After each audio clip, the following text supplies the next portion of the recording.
A chilling ripple effect that began in the 1930s, Nazism forever altered the work environment and society at large, shaping the world as we know it today. The rise of Nazism in Germany, led by Adolf Hitler, brought about monumental shifts, not only in politics and warfare, but in the very fabric of human interaction and workplace dynamics. In the early 1930s, the rise of Nazism led to the implementation of the Strength Through Joy program, an initiative designed to control and manipulate the leisure time of German workers. This program offered activities such as concerts, cruises, and other leisure pursuits, all under the watchful eye of the Nazi regime.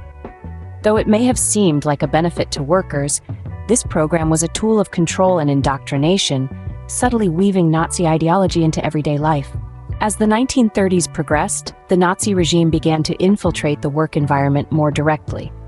They introduced the Labor Front, a state-controlled union that replaced independent unions.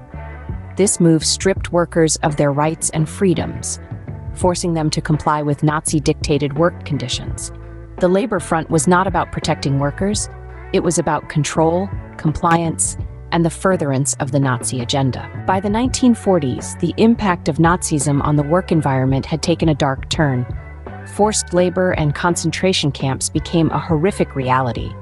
Millions of Jews, political dissidents, and other targeted groups were forced into slave labor under inhumane conditions. This was the ultimate perversion of the work environment, a stark and horrifying testament to the destructive power of Nazism. Even after the fall of the Nazi regime in 1945, the impact of Nazism continued to reverberate throughout society. The atrocities committed during the Holocaust led to a global reckoning, prompting the formation of international bodies like the United Nations and the introduction of laws to prevent genocide.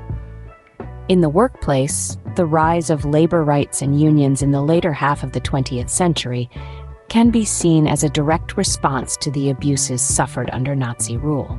In summary, the rise of Nazism had a profound and lasting impact on both the work environment and society as a whole. From the manipulation of workers' leisure time in the early 1930s to the state-controlled unions and forced labor of the 1940s, Nazism reshaped the workplace in its image. Even after its fall, the legacy of Nazism continued to shape societal norms and attitudes, leading to the formation of international bodies and labor rights movements. The impact of Nazism serves as a stark reminder of the power of ideologies and the importance of vigilance in preserving human rights and freedoms.